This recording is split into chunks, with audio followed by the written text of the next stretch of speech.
안녕하세요.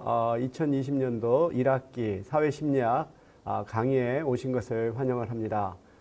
최근 코로나19 사태로 인해서 불가피하게 우리가 온라인 강의를 하는데요.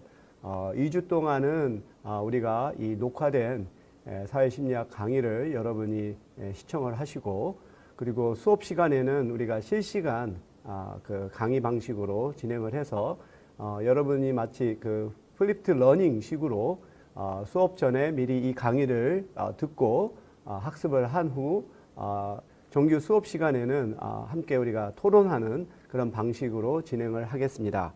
그래서 오늘 처음으로 우리가 사회심리학을 소개하는 강의를 진행을 하도록 하겠습니다. 우선 그 구체적인 주제로 넘어가기 전에 이번 학기에 사회심리학을 강의하는 저를 소개하도록 하겠습니다. 저는 고려대학교 사회학과를 졸업을 하고 미국 시카고 대학교 사회학과에서 석사와 박사 그 학위를 취득하고 1992년부터 95년까지 미국의 그 캘리포니아 주립대 산타바바라 캠퍼스에서 아시안 아메리칸 학과의 조교수로 가르치다가 95년부터 고려대학교 사회학과 교수로 재직 중에 있습니다. 제가 전공하는 분야는 이 사회심리학, 그리고 사회 갈등, 국제 이주, 이민 정책, 재외 한인 연구를 하고 있습니다. 그래서 주로 이렇게 이주라든지 소수자 그런 연구를 진행을 하고 있습니다. 그러면 우리가 사회심리학을 소개하면서 저는 이 시대에 묻는 사회심리학적인 질문들을 제기하는 방식으로 진행을 할까 합니다. 첫 번째 질문은 개인은 항상 합리적이고 이성적으로 판단하고 행동하는가?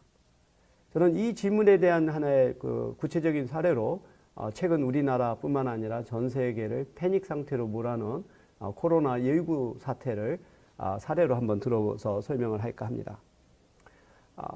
이 코로나 사태에서 나타나는 사람들의 어떤 극도의 불안감, 또 경계심, 혐오, 이런 것들을 바라볼 때 정말로 우리 인간이 항상 합리적이고 이성적인 존재인가?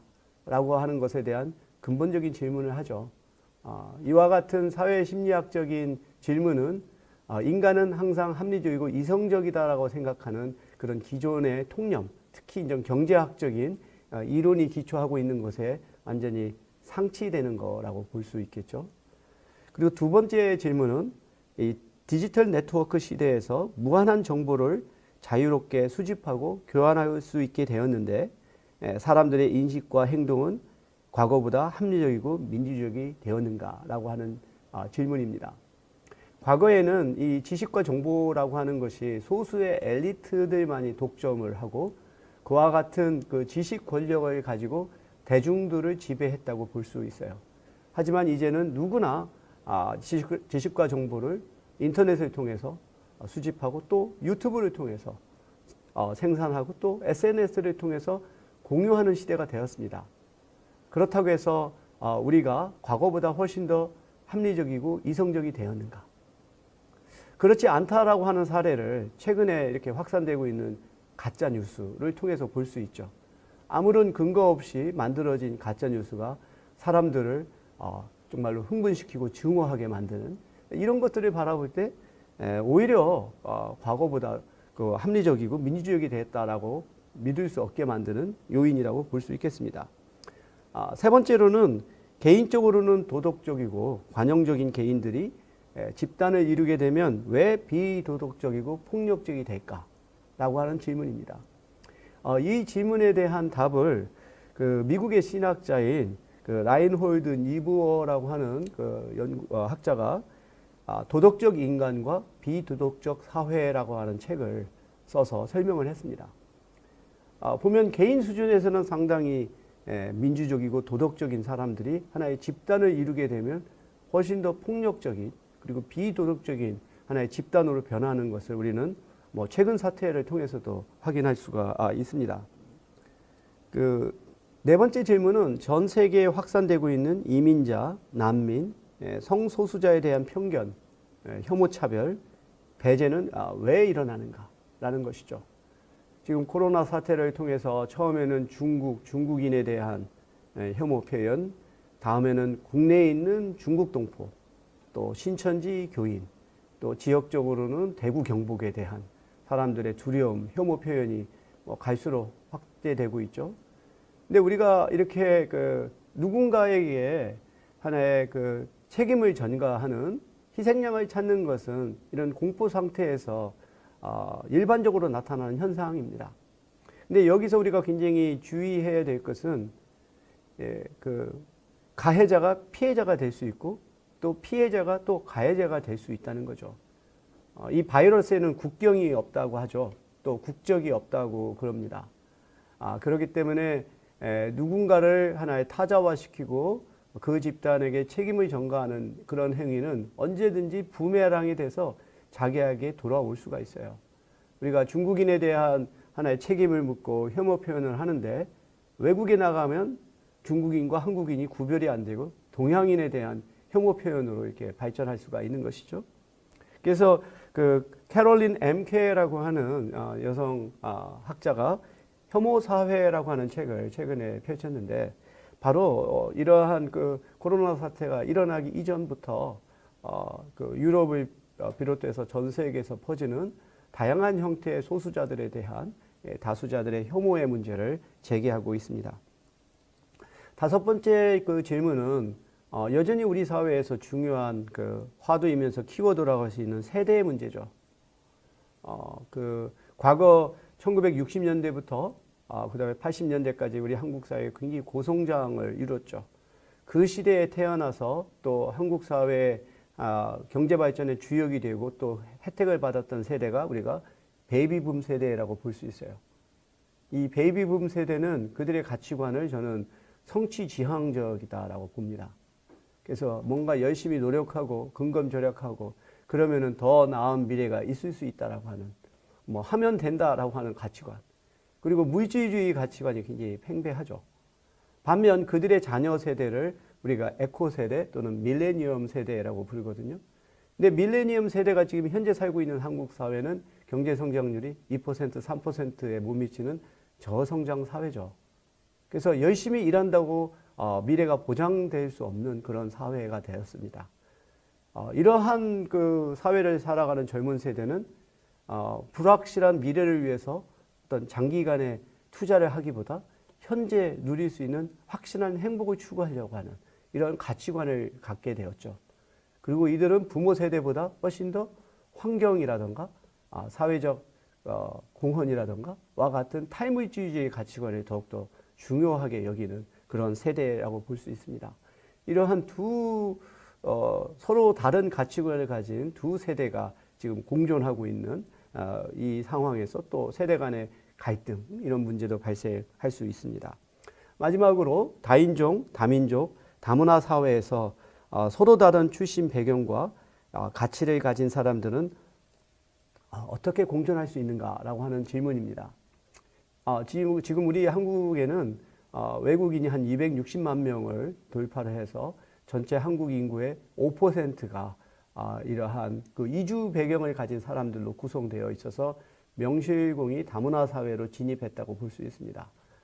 과거 우리나라는 혈통이나 민족이나 문화가 동질적인 사람들로 구성되어 있는 이런 동질성에 기초한 사회적인 연대가 중요했는데 이제는 혈통과 문화가 다른 이질적인 사람들로 구성된 사회에서 더 이상 동질성에 근거한 사회 통합은 불가능해졌다. 그렇다고 한다면 이 다문화 사회에서의 사회 통합의 원리는 새로운 원리는 무엇이 될 것인가 라고 하는 것이 굉장히 우리 사회의 중요한 질문이라고 볼 수 있겠습니다. 이와 같은 그 질문을 통해서 대략 사회심리학이 어떤 것인가를 제가 설명을 했는데요. 좀 더 이걸 구체적으로 정의를 하자면 사회심리학은 개인의 심리가 그의 고유하고 독특한 특성이라기보다 그가 속한 사회문화적 환경에서 형성된 정형화된 산물, 패턴 프로덕트라고 하는 관점을 취한다는 겁니다. 심리학이 좀 더 개인의 개별적인 하나의 심리적인 현상이나 특성에 초점을 둔다면 사회심리학은 그 개인의 심리가 어떻게 사회적 환경에 의해서 형성이 되고 변화가 되느냐에 더 초점을 볼 수 있겠습니다. 그래서 저는 이 사회 심리를 토양에 비유하고 싶은데요.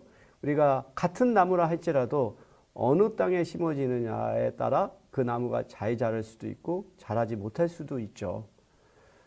마치 사회 심리는 토양과 같다고 볼 수 있어요. 그래서 같은 제도라 할지라도 그것이 어느 사회 문화적 환경에서 운영되느냐에 따라 성공적일 수도 있고 실패할 수도 있는 거죠. 뭐 예를 들어서 우리가 성과제라고 하는 제도는 서구와 같이 개인주의와 또 능력주의가 일반적인 사회에서는 잘 작동할 수 있지만 이 집단주의와 연고주의 그리고 또한 그 집단에 있어서의 조화를 중시하는 한국 사회에서는 이게 제대로 작동하기가 어렵죠. 이것은 집단 간에 있어서의 조화를 또는 단합을 해칠 수도 있는 것으로 여겨질 수 있습니다. 그러다 보니까 한국 사회에서는 일종의 성과제가 운영되더라도 무늬만의 성과제가 운영된다고 볼 수 있죠. 예를 들어서 돌아가면서 그 일종의 인센티브를 받는 방식인 거죠. 그래서 성과제를 실행을 하지만 상당히 한국적인 방식으로 이것이 운영이 된다고 볼 수 있습니다. 따라서 그 한 사회의 사회 심리를 이해하는 것은 이 사회 문제의 해결과 사회 발전의 지혜를 얻는데 매우 필수적인 조건이다라고 말을 할 수가 있겠습니다. 특히 뭐 경영학이라든지 또는 행정학이라든지 등등에서 아무리 서구에 발전된 제도라 할지라도 그것을 한국의 사회 문화적인 그 토양 속에서 잘 운영될 수 있도록 우리가 설계를 해야 그것이 효과를 거둘 수 있다라고 볼 수 있겠죠. 그래서 사회심리학은 개인의 심리적인 과정, 예를 들어서 학습이나 동기나 태도, 감정, 성격 이런 것이 사회적인 환경, 성이라든지 연령이라든지 인종 및 민족, 지역, 문화와 관습, 계급, 계층, 정치 체계 등과 상호작용을 연구하는 학문이라고 볼 수 있어요. 그래서 결국은 사회심리학은 개인, 그 다음에 환경, 그리고 그들 간의 상호작용, 이것 세 가지 키워드를 우리가 중심으로 설명한다라고 이해하면 좋겠고, 또한 이 분석의 단위가 개인 수준이라기보다 집단 수준에서의 사회심리에 더 초점을 맞춘다라고 하는 거죠. 한 개인의 독특한 하나의 기질이라든지 또는 이상 행동이 아니라 그런 같은 특성을 공유한 사람들 또는 그러한 집단과 다른 집단 간의 관계에서 나타나는 사회 심리적인 현상, 이것이 이제 사회 심리학의 주제라고 볼 수 있겠습니다.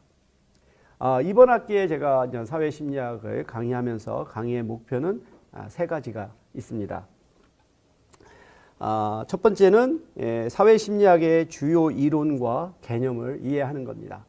이것은 마치 우리가 사회 심리학이라고 하는 집을 지을 때 그것을 구성하는 하나의 벽돌 또는 철근 또는 뭐 콘크리트 이런 것이 되겠죠. 그래서 사회 심리학에 있어서의 핵심적인 개념이라든가 이론을 우리가 공부를 하고요. 두 번째로는 서구 사회에 있어서의 사회 심리적인 현상에 대한 경험적인 연구들을 소개할 겁니다. 그리고 세 번째로는 한국 사회의 사회 심리적인 현상을 우리가 분석을 할 거예요. 그래서 우리가 한국에서 사회 심리학을 연구하면서 우리 사회의 문제를 등한시하는 것은 저는 온당치 않다고 생각해요. 하지만 또 우리 것만 이렇게 또 초점을 맞추는 것도 올바르지 않다. 그래서 항상 서구 사회와 우리 한국 사회를 비교하면서 그 두 사회 간에 있어서의 공통점과 차이점을 찾아내고 그것의 원인을 우리가 찾아내는 것이 사회심리학의 목표라고 생각합니다. 그래서 이번 학기에 우리가 다루는 주제는 굉장히 다양합니다. 자기, 정체성, 귀인, 태도와 행동, 뭐 집단 심리, 집단 간 관계 등 사실 한 학기에 이렇게 다양한 주제들을 다루는 것이 현실적으로 무리가 될 수가 있어요. 하지만 저는 이 학부에서의 이 사회심리학 수업은 여러분들을 사회심리학이라고 하는 세계, 저는 그걸 원더랜드라고 부르고 싶은데, 이 원더랜드로 여러분을 일종의 가이드하는 그러한 시간이라고 생각하고, 여러분들이 대략 어떠한 개념들과 이론들이 있는지, 그리고 사회심리학을 우리가 어떻게 연구해야 되는지를 이해하고, 그거에 기초해서 여러분들이 보다 핵심 또 심화적인 그 수업을 들어서 학습을 하면 좋을 거라고 생각합니다. 이번 학기에 여러분들이 좀 많이 활용했으면 하는 교과서는 한규석 교수가 쓴 사회심리학의 이해라고 하는 책이 있습니다. 저의 강의가 이 교과서에 또 많이 의존을 하고 있어서 여러분들이 그 해당되는 주제를 또 교과서를 통해서 또 학습을 했으면 좋겠고요. 또 올해 새로 출간된 그 사회심리학이라고 하는 굉장히 두꺼운 책이 있어요. 로버트 치알디니, 더글러스 켄릭, 스티븐 뉴버그라고 하는 세 학자가 공저한 책인데 우리말로 이게 번역이 되어서 나왔습니다. 이 로버트 치알디니라고 하는 학자는 이 설득의 전문가로 알려져 있어요. 그래서 이 세 분이 쓴 이 사회심리학의 책은 굉장히 구체적인 하나의 예를 들어서 굉장히 쉽게 설명하는 책으로서 또 가장 최근에 나온 또 책이기도 해서 여러분이 참고 도서로 살펴보았으면 좋겠고, 그리고 또한 여러분이 요즘 시대에 특히 젊은 세대가 책을 많이 안 읽는 경향이 있는데 지금 제가 고려대학교 출판 문화원장을 맡고 있습니다. 그래서 책을 만들고 그 소통하는 그런 책임을 맡고 있는 사람이다 보니까 좀 더 우리 젊은 세대뿐만 아니라 우리나라 모든 사람들이 좀 더 책과 가까이, 그래서 더 넓은 세계를 볼 수 있게끔 하는 것이 저의 목표인데, 그래서 저는 수업 시간에도 관련된 책들을 좀 많이 소개할까 합니다. 그래서 혹시 관심 있는 학생들은 이러한 책들을 한번 읽어보면 좋겠습니다. 그 에릭 프롬이 자유로부터의 도피, 이것은 2차 세계대전 당시 왜 독일 국민들이 히틀러나 나치에 그렇게 빠지게 되었는가. 그래서 600만 명이나 달하는 유대인들이 학살을 당하게 되는데 왜 일반적인 사람들이 그거에 동조했을까. 앞서 말했던 것처럼 왜 도덕적인 인간들이 하나의 집단이 되면 비도덕적이 될 것인가. 거기에 대해서 에릭 프롬은 결국은 이 자유에는 책임이 따르는데 사람들이 책임을 회피하고 권위에 복종하기 때문에 이런 현상이 나타나는 것으로 설명합니다. 저는 그와 같은 설명은 21세기 현재에도 여전히 유효하다고 생각하거든요. 저는 그것을 이제 일종의 민주주의로부터의 도피로 설명을 하고 있습니다. 그리고 또한 리처드 니스벳의 그 생각의 지도라고 하는 책이 있는데요. 이것은 서양과 동양의 사람들의 사고의 차이를 설명하는 아주 흥미롭고 유익한 책입니다. 그리고 앞서 소개했었던 그 라인홀드 니버의 도덕적 인간과 비도덕적 사회, 그리고 또 캐롤린 엠케의 혐오 사회, 이런 것들 여러분들이 좀 읽으시면 보다 더 깊고 폭넓은 사회 심리학적인 식견을 가질 수 있을 거라고 생각을 합니다. 그리고 이번 학기의 사회 심리학의 일종의 학점의 구성은 중간고사 그리고 기말고사가 각각 40%, 그리고 기말 리포트가 15%, 그리고 출석이 5%에 의해서 결정이 됩니다. 지금 제가 또 이번 학기에 대학원에서도 사회심리학 연습이라고 하는 과목을 가르치는데, 이제 대학원은 좀 더 다른 구성을 가지겠지만, 이 기말 리포트의 경우는 학부 수업에서는 이 사회심리학과 관련된 주제에 대해서 PPT 슬라이드를 만드는 것으로 이제 요청을 할까 합니다. 학생들이 리포트를 쓸 수도 있지만 오히려 PPT를 통해서 좀 더 다른 데서 그냥 카피해서 페이스트를 하는 그러한 형태의 리포트가 아니라 이 PPT를 통해서 자신이 갖고 있는 좀 더 개인적인 또 중요한 이슈를 풀어가는 방식으로도 저는 충분하다는 생각이 들어요. 그래서 이 PPT를 통해서 자기가 관심 있는 사회 심리학적인 주제를 선정을 해서 이 리포트를 작성하면 되겠습니다. 그래서 제가 모델 리포트를 또 올려서 여러분들이 그걸 참고해서 만들면 되겠고, 대학원 수업의 경우에서는 A4로 한 15페이지에 달하는 이 리포트를 작성하는 것이 과제입니다. 그리고 출석 체크는 이 블랙보드라든지 또는 별도의 앱을 통해서 우리가 출석 체크하는 방식을 생각하고 있습니다. 앞서 말했던 것처럼 우리가 이 KUOCW로 이렇게 녹화된 강의를 여러분이 미리 보시고, 그리고 그 수업 시간에는 우리가 실시간으로 여러분이 블랙보드에 들어오셔서 또 질문도 하시고 토론도 하시고 하는 방식으로 우리가 수업을 진행을 하겠습니다. 그러면 이제부터 본격적으로 사회심리학에 대한 설명을 진행을 하려고 하는데요.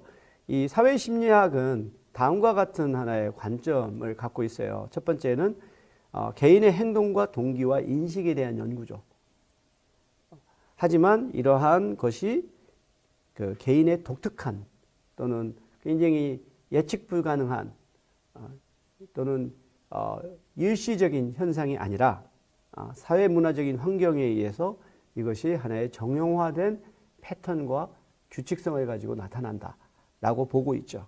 그리고 이 개인과 사회 간에 있어서의 상호관계에 우리가 주목을 하고 있습니다. 어떻게 보면 심리학은 개인에 초점을 둔다고 볼 수 있죠. 하지만 또 사회학은 또 이 환경에 더 초점을 두고 있어요. 좀 더 사회학이 좀 더 구조적인 것에 더 무게중심을 두고 심리학이 개인적인 것에 무게중심을 둔다면 사회심리학은 이 개인과 사회의 연결고리, 저는 일종의 교량이라고 보는데 이것의 연결고리에 더 초점을 두고 있어요. 그래서 이 사회심리학은 어떻게 보면 바로 개인적인 현상과 사회적인 현상을 연결시켜서 설명할 수 있는 굉장히 유용한 하나라고 생각하죠. 그리고 네 번째로 사회심리학은 이 문화적인 차이에 주목을 하고 있습니다. 그 과거에는 마치 그 서구에서 개발된 사회심리학적인 이론, 개념들이 모든 사회 문화에 보편적으로 적용되는 것으로 생각을 했었어요. 그러던 것이 이제 1960년대 이후로 이제 사람들이 이주가 활발해지고 또 문화 간에 있어서의 교류가 증가하면서 이런 문화적인 차이가 개인의 심리적인 현상과 과정에 영향을 미친다는 것을 깨닫게 되면서 이 문화심리학 또는 비교문화심리학이 발전하게 되었는데, 바로 이제 사회심리학은 이러한 그 모든 문화에 보편적으로 적용되는 것이 아닌 문화들 간에 다양하게 어떠한 그 차이를 보이는 그런 현상에도 주목을 하고 있습니다. 그래서 이렇게 바로 개인과 사회 두 간의 상호작용을 우리 사회심리학에서 주목을 한다라고 볼 수 있겠죠. 뭐 이 시점에서 저는 또 이 사회심리학의 하나의 가치, 유용성에 대해서도 한번 얘기를 하고 싶어요. 저는 이 사회심리학은 개인을 보다 성찰적인 존재로 만드는데 매우 유익하다고 생각해요. 나는 누구인가라고 하는 질문은 사실 사회심리학에서의 출발점이라고 볼 수 있어요. 그래서 나는 누구인가? 그리고 내가 지향하는 목표는 무엇인가? 이와 같은 근본적인 질문은 결국은 자기 자신을 자기의 주관에서만이 아니라 일반화된 타자의 관점에서 객관적으로 볼 수 있는 거죠. 그래서 사람들은 사실 자기의 생각과 자기의 감정을 옳다고 생각하는 경향이 있죠. 우리 모든 인간은 자기 자신을 사랑하는 존재입니다. 자기 애가 굉장히 강한 존재예요. 그러니까 이렇게 서로 자기 애가 강한 사람들끼리 서로 접촉을 하고 또 상호작용을 한다라고 생각할 때 분명히 생각의 차이가 나타날 수 있겠죠. 이럴 때 마치 우리가 자기가 거울을 보고 내가 누구인가를 깨닫게 되는 것은 객관적인 입장에서 자기를 볼 수 있게 만드는 거죠. 그런 면에서 사회심리학은 개인을 보다 성찰적인 존재로 만들 수 있어요. 두 번째, 사회심리학은 한 개인과 밀접한 관계, 친밀한 관계를 맺는 그 중요한 타자와의 관계를 보다 더 긍정적이고 또 바람직하게 만들 수 있어요. 우리가 연인 관계가 될 수도 있고 부부 관계가 될 수도 있겠죠. 자기와 정말로 중요한 관계를 맺고 있는 이 타자와의 관계에 있어서 우리는 뭐 굉장히 아주 일상적으로 뭐 갈등도 하고 또 불화도 하고 심지어는 깨지기도 하죠. 그 관계가. 그런데 이제 사회심리학을 공부하게 되다 보면 바로 개인과 중요한 타자와의 관계에 대한 또 많은 유익한 개념들, 이론들을 배우게 됩니다. 그리고 세 번째로는 사회심리학은 사회에 대한 보다 폭넓고 깊은 이해를 하게 만든다라고 생각해요. 어떤 사회 현상에 대한 좀 더 상당히 좀 그 근거 있는 합리적인 설명을 할 수가 있어요. 저희 개인적인 일이지만 제가 이제 사회학에서도 사회심리학을 공부하고 또 가르치다 보니까 우리 사회의 많은 사회적인 현상에 대한 인터뷰 요청을 받을 때가 있습니다. 그때마다 저는 나름대로 제가 전문성을 갖고 있는 주제에 대해서는 그거에 대한 설명을 하고 또 해법을 제시하죠. 바로 이제 사회심리학이 바로 그와 같은 보다 사회적인 이슈에 대한 좀 더 과학적이고 근거 있는 설명을 할 수 있다라고 저는 생각을 합니다. 이제는 좀 더 사회심리학에 대한 좀 더 학술적인 정의를 한번 해보려고 합니다. 노인 카트라이트라고 하는 사회심리학자 정의한 것이 저는 가장 저의 관점에서 바라볼 때 아주 정확한 개념 정의라고 생각해요. 그래서 사회심리학이라고 하는 것은 사회가 어떻게 개인의 인식, 동기, 발달, 그리고 행동에 영향을 미치고 사회는 다시 개인에 의해 어떻게 영향을 받는가를 연구하는 사회과학의 한 분야라는 거죠.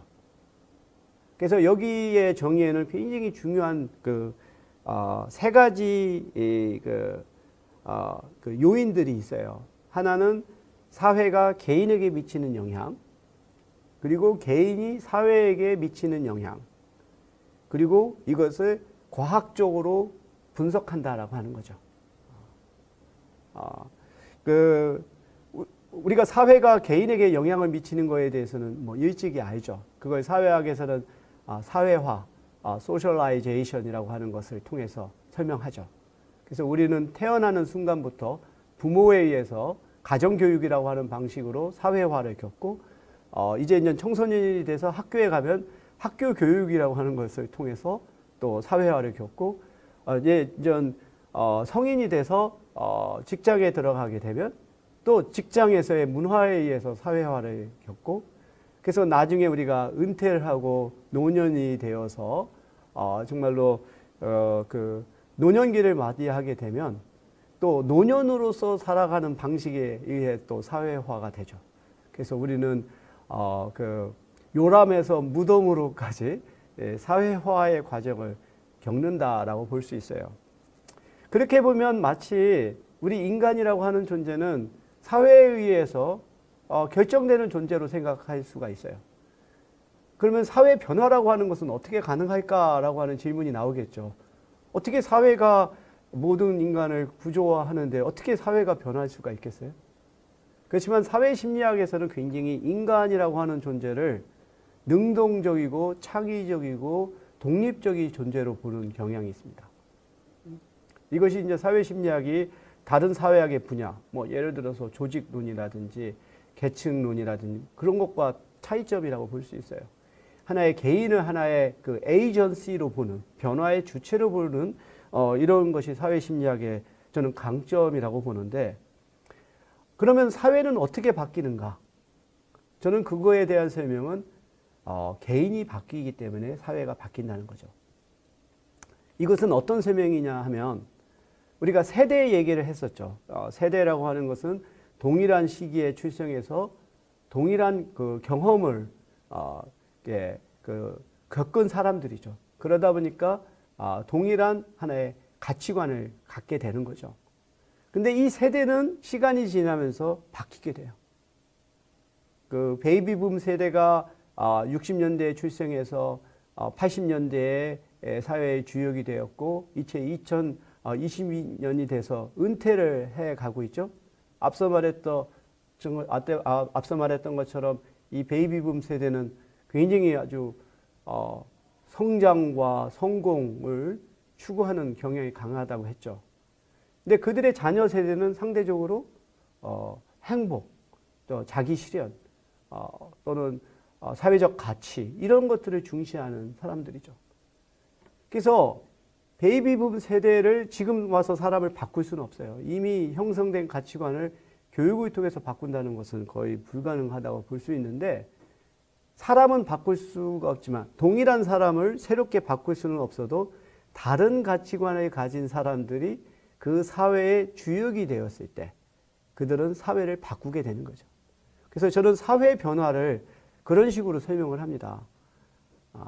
사람들이 생각이 바뀌어서 사회가 바뀌는 것이 아니라 사람 자체가 바뀌니까 사회가 변화한다라고 하는 거죠. 바로 이런 것이 이제 바로 개인과 사회 간에 있어서의 아주 복잡한 상호작용이라고 볼 수가 있습니다. 이 사회심리학이라고 하는 이 개념은 1908년에 두 명의 사회심리학자가 각각 사회심리학이라고 하는 책을 출판하면서 본격적으로 사용이 되었어요. 이 윌리엄 맥두걸이라고 하는 영국 출신의 심리학자가 1908년에 이제 사회심리학, 소셜 사이콜로지라고 하는 책을 출판을 했는데 그는 이 사회심리학을 좀 더 이 개인에 더 초점을 둔 그러한 학문으로 생각을 했습니다. 그래서 어떤 사람들의 마음 그리고 이것은 하나의 선천적인 하나의 기원을 갖고 있다라고 하는 거죠. 본능과 같은 거. 사람들이 예를 들어서 어떤 공포심을 갖는 거, 혐오를 갖는 거, 이런 것들은 인간이 하나의 진화 과정에서 체득하고 이것이 이제 세대를 거쳐서 계승되는 하나의 본능적인 하나의 경향이다라고 보는 거죠. 뭐 예를 들어서 우리가 이제 호감 또는 매력과 같은 개념에서 왜 사람들은 더 잘생긴 사람을 좋아할까?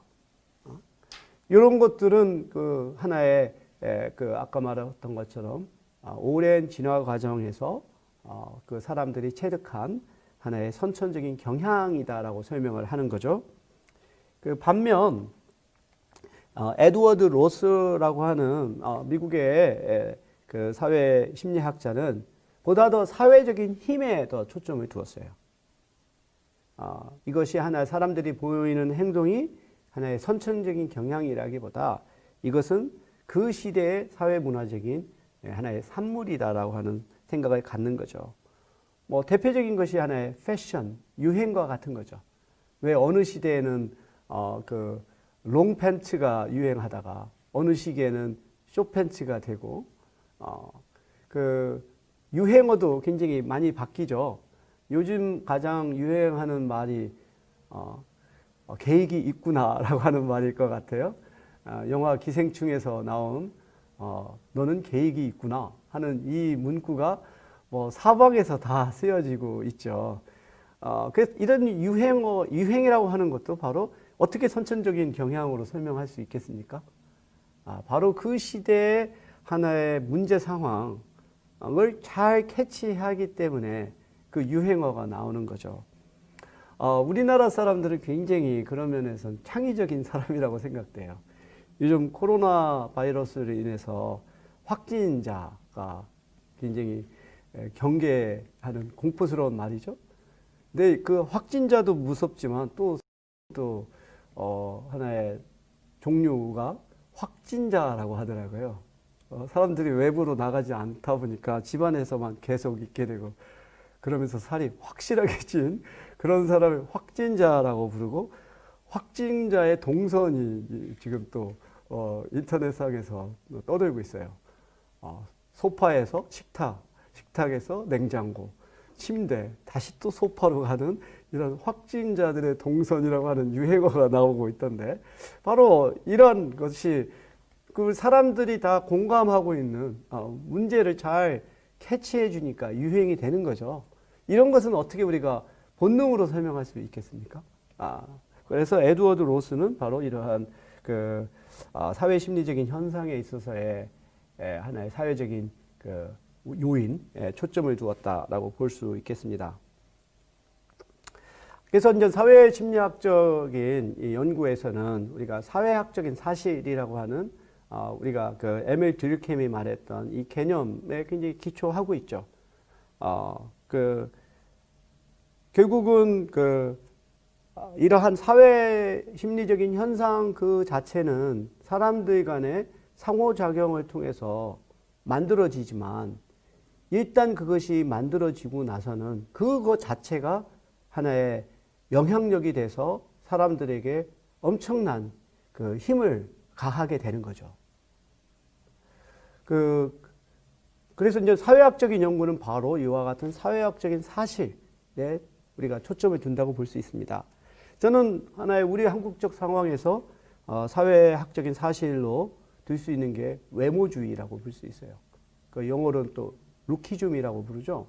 그래서 우리는 사람을 평가할 때 그 사람의 외모를 가지고 이렇게 판단하는 그 경향이 좀 유달리 강하다라고 볼 수 있어요. 뭐 대표적으로 우리가 이러한 문화적인 차이를 살펴본다면 기상캐스터를 보면 돼요. 우리나라의 기상캐스터들을 보면 하나같이 다 젊고 예쁘고 아주 뭐 몸매가 날씬한 여성들이 또 상당히 좀 어찌 보면 좀 민망할 정도로 몸매가 드러나는 그런 의상을 갖추고 있죠. 그래서 정말 시선을 그 일기예보에 두어야 될지 기상캐스터에 두어야 될지 좀 난감한 상태가 많아요. 근데 외국에서 기상캐스터를 보면 우리처럼 그렇게 획일적이지 않습니다. 나이 많은 사람도 있고 남성도 있고 또 뚱뚱한 사람도 있고 또 외모가 특별히 매력적이지 않다라고 생각하는 사람들이 기상캐스터를 해요.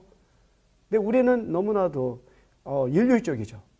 그게 저는 바로 외모주의가 우리나라에서 굉장히 강하고 특히 여성에게 있어서 외모라고 하는 것이 굉장히 핵심적이고 근본적인 하나의 저는 그걸 우리가 마스터 스테이터스라고 불러요. 마스터 스테이터스. 하나의 지배적인 지위죠. 사람들은 사실 여러 가지의 지위와 정체성을 갖고 있어요. 뭐 예를 들어서 남성일 수도 있고 동양인일 수도 있고 중산층일 수도 있고 그렇죠. 근데 여러 가지 지위를 갖고 있음에도 불구하고 유독 그 중에서 하나의 지위가 그 사람의 모든 것을 판단하고 결정하는 것을 우리가 마스터 스테이터스라고 불러요. 미국과 같이 여전히 인종주의가 팽배한 사회에서는 이게 어느 인종이냐, 흑인이냐, 백인이냐, 또는 동양인이냐.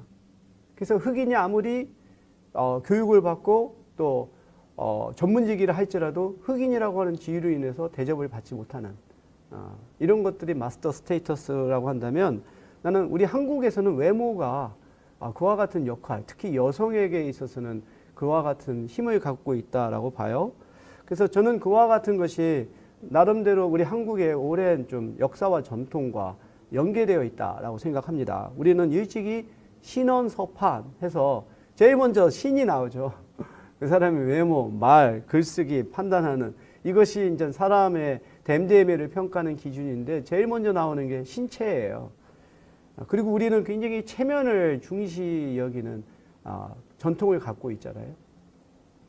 그리고 또 가부장적인 사회 문화에서 여성의 상품화가 이루어지고 있는 이것이 이제 성형 산업을 발전시키게 되는 계기가 되는 거죠. 제가 개인적으로 사진을 또 취미로 여기고 또 제가 하는 뭐 사회 심리나 또 국제 이주나 다문화 연구를 할 때 사진을 연구와 또 교육에 굉장히 그 중요한 매체로 활용을 하는데요. 그러다 보니까 주위를 다니면서 관심이 가는 그런 것을 찍기도 하고 그래요. 제가 수년 전에 동대문 역사문화공원을 가다가 벽에 걸려 있는 광고판을 봤어요. 이게 화장품 광고인데 왕후라고 하는 브랜드의 화장품 광고인데 거기에 뭐라고 써 있냐면 여자의 피부는 권력이다 라는 그런 광고 문구가 있었어요. 저는 이게 바로 한국 사회에서 외모주의, 특히 여성에 있어서 외모의 중요성을 보여주는 예가 아닌가 싶습니다.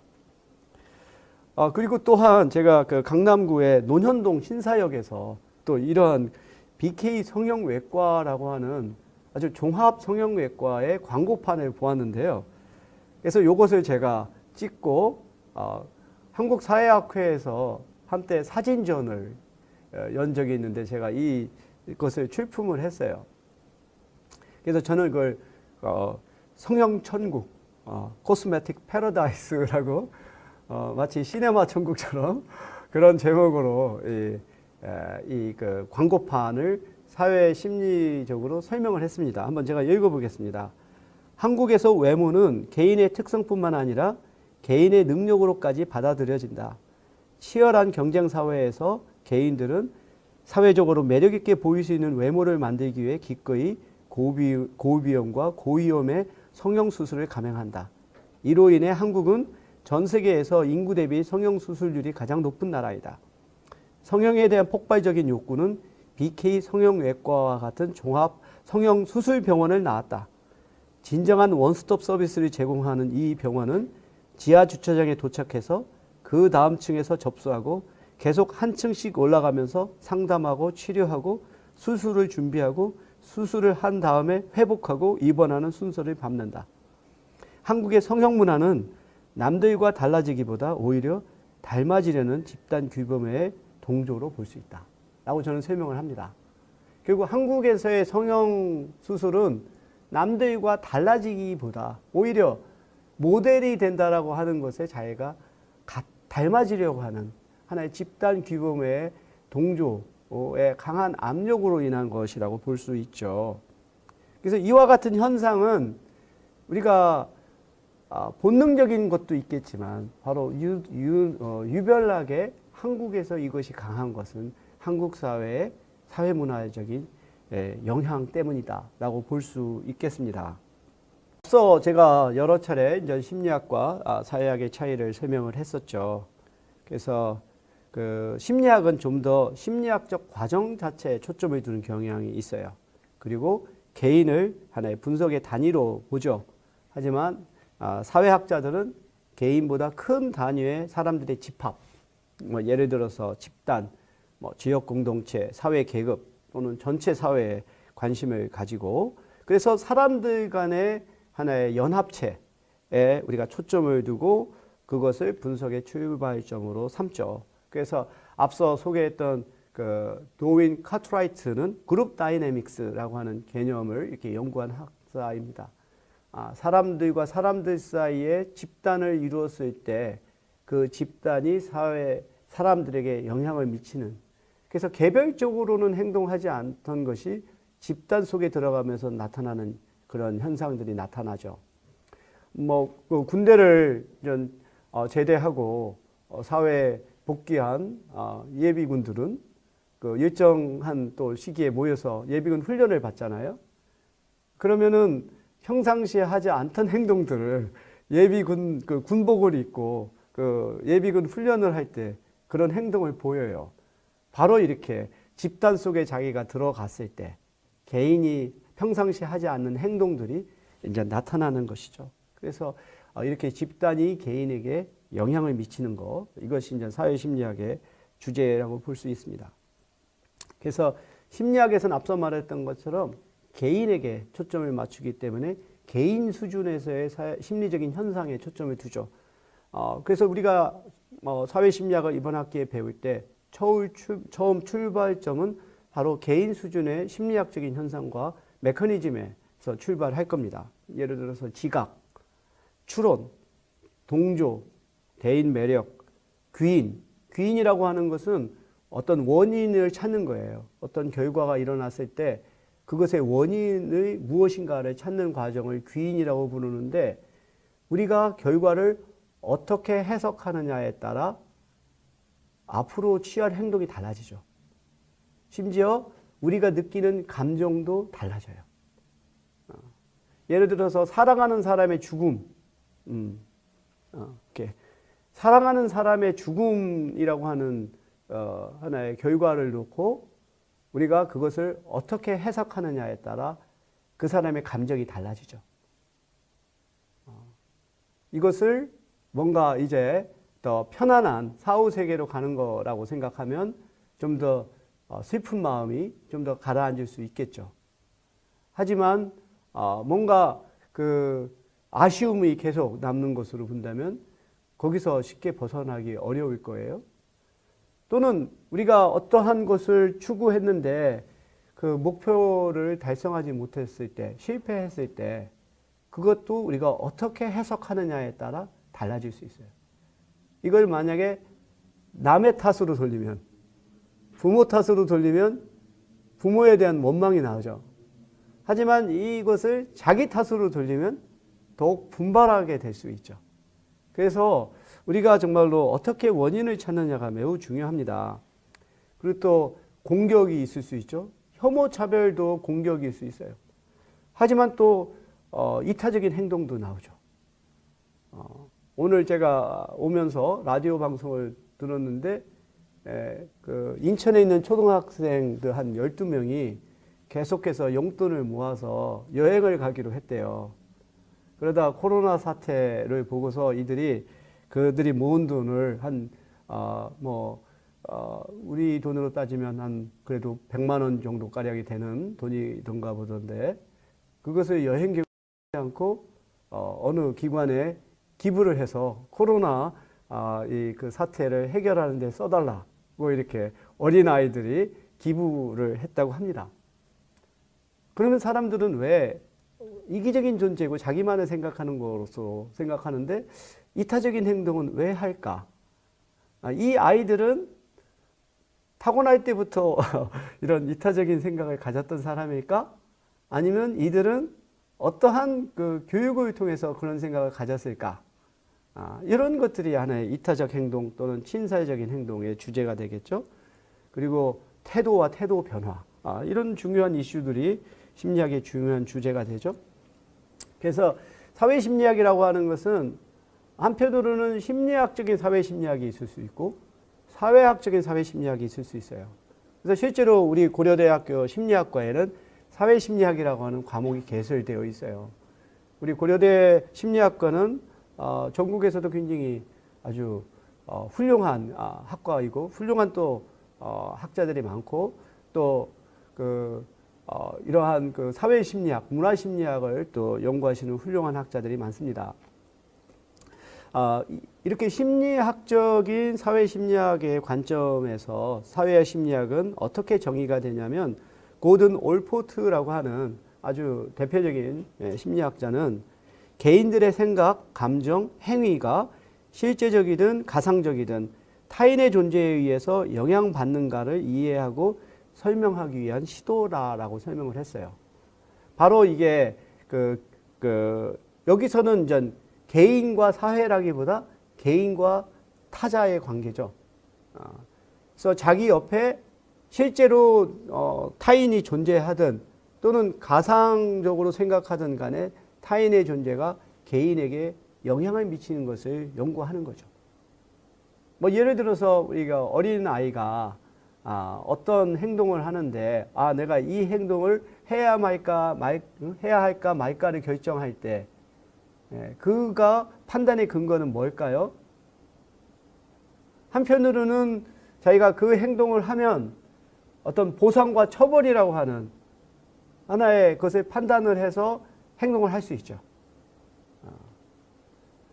예를 들어서 어떤 시험을 준비한다고 할 때 시험 공부를 하면 좋은 성적을 얻으면 엄마한테 어떤 보상을 받을 수 있다라고 하는 생각이 시험 공부를 하게 하는 하나의 동기가 될 수 있겠죠.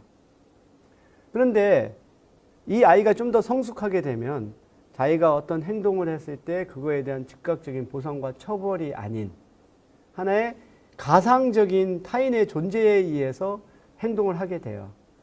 아, 내가 이러면 엄마가 실망할 거야.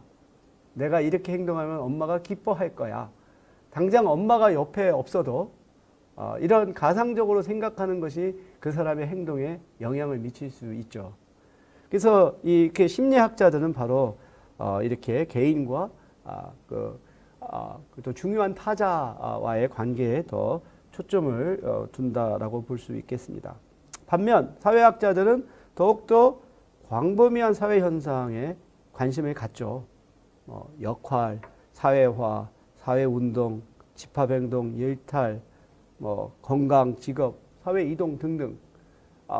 그냥 그렇기 때문에 사실 사회적인 이슈는 사실 개인적인 이슈라기보다 좀 더 큰 범위에서의 현상들이잖아요. 뉴스에서 보도되고 또 미디어에서 관심을 갖고 또 그거에 대한 설명을 요구하는 것들은 사실 심리적인 현상이라기보다 사회적인 현상이고 그거에 있어서는 사회심리학보다 더 적합한 설명을 할 수 있다라고 생각을 해요. 최근에 코로나 사태로 인해서 제가 언론에서 많이 인터뷰 요청을 받고 또 방송에서도 인터뷰한 적도 있어요. 가장 최근의 것은 SBS에서 그 신천지와 같은 이러한 이단 종교에 왜 젊은이들이 빠지는가 라고 하는 것에 대해서 취재 요청을 했는데 제가 지금 고민을 하고 있어요. 내가 정말 이런 것까지 전문적으로 연구를 하지 않았는데 할 수 있을까라고 하는 고민을 하고 있지만 나름대로 우리가 사회심리학적으로 설명할 수 있죠. 저는 이런 현상에 대한 하나의 기본적인 사회심리학적인 설명은 기존 체제가 어떠한 만족과 의미를 주지 못하는 상황에서 이러한 신천지와 같은 어떤 신흥 종교 또는 이단 종교가 그 틈을 파고 들어간다는 거죠. 그래서 여기서 말하는 기존 체계는 일종의 기성 종교라고도 볼 수 있어요. 어떠한 기성 교회들. 이게 신앙 공동체라고 말은 하지만 실질적으로 보면은 다른 사회 조직과 다를 바가 없고 저는 그들만의 리그라고 하는 말을 쓰고 싶어요. 그래서 우리나라에서의 일반 교회에 다니는 교인들은 나름대로 사회적으로 인정받고 또 그들 간에 같은 지위를 갖고 있는 사람들이 일종의 공유하는 그러한 모임이 아닌가. 이러한 상황에서 학력이라든가 직업이라든가 소득이라든가 계층이라든가 여러 가지 면에서 어떠한 그 불리한 계층에 있는 사람들은 그러한 기성 체계로부터 인정을 받지 못하게 되고 그러한 틈을 저는 이러한 그 이단 종교들이 들어간다라고 생각을 하거든요. 이런 현상들은 굉장히 사회학적인 설명을 할 때 가능한 거죠. 이런 그런 차이들을 볼 수 있습니다. 그래서 사회학적인 사회심리학자들은 이 사회적인 세계, 어떤 사회적인 힘, 이런 것에 초점을 두죠. 그래서 개인들이 왜 어떻게 행동하느냐를 설명하기보다 왜 그들이 조직적인 또 행동을 하느냐, 왜 하나의 나름대로의 패턴과 규칙성을 가지고 행동을 하는가, 그리고 이것이 왜 또 상황에 따라서 변화하는가, 이런 것들을 설명하는데 더 목표를 두고 있다라고 볼 수 있겠습니다. 그래서 가장 저는 대표적인 사회 심리학적인 주제가 사회화라고 볼 수 있죠. 그래서 결국은 사람은 태어나는 것이 아니라 만들어지는 거죠. 그래서 페미니즘의 학자들은 성이라고 하는 것은 이게 선천적으로 타고나는 것이 아니라 사회적으로 만들어진다라고 하는 거죠. 남성과 여성, 이것은 결국은 어렸을 때부터 청소년기, 성인기를 거치면서 남성으로서 적합한 생각과 행동, 여성으로서 적합한 태도와 행동을 갖게끔 교육이 되기 때문에 만들어지는 것이지 그것이 처음부터 그렇게 형성된 것은 아니다라는 관점을 취하게 됩니다. 그래서 앞서서 말했던 것처럼 사회심리학적인 주제가 개인들이 사회 집단에 참여하면서 생기는 이 사회적인 경험, 그리고 타자들과의 상호작용, 그리고 사회적 경험과 타자들과의 상호작용에 미치는 문화적 환경의 영향, 그리고 상호작용을 통해서 발현되는 사회구조, 이러한 것들이 이제 사회심리학적인 주제라고 볼 수 있어요.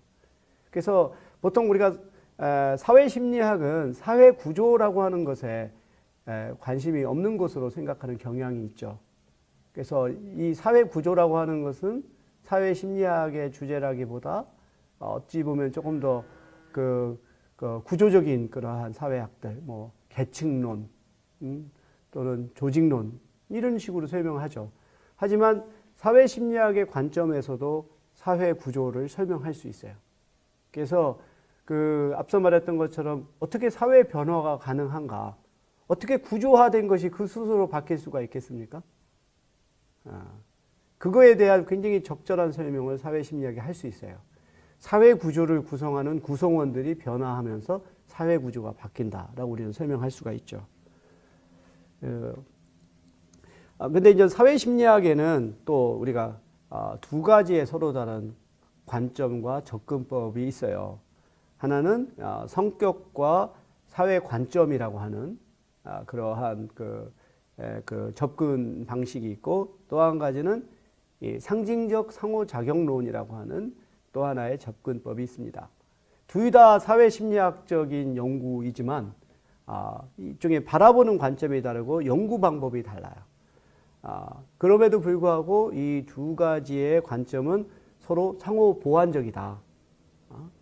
예를 들어서 성격과 사회의 관점은 보다 더 좀 구조적인 측면을 강조하는 사회심리학이라고 하면, 상징적 상호작용론은 개인에 있어서의 능동성에 더 초점을 둔 사회심리학이다라고 보면 됩니다. 그래서 이 두 가지의 관점을 우리가 잘 이해하는 것이 중요한데요. 먼저 이 성격과 사회의 관점은 개인적인 특성과 사회의 특성을 사회심리학의 주된 연구 과제로 바라보고, 사회 내에서의 개인의 지위가 그의 특성이나 태도, 가치에 미치는 영향을 연구합니다. 그래서 우리가 사회에서 어떠한 위치, 지위를 갖고 있느냐가 그 사람의 심리에 크게 영향을 미치는 거죠. 그리고 이 거시적인 사건과 미시적인 사건 사이의 관계를 연구합니다. 이러한 관점의 대표적인 예로 이 사회 계층에 따라 사람들이 갖고 있는 가치관이 서로 다른 이러한 연구가 있어요. 멜빈 콘이라고 하는 존스 홉킨스 대학교 사회학과 교수였던 분이 어떤 연구를 했냐면, 사회 계층이 부모의 가치관과 자녀의 양육 방식에 미치는 영향을 연구했어요. 그래서 사회학에서는 SES 모델이라고 하는 게 있어요. Socio Economic Status 모델.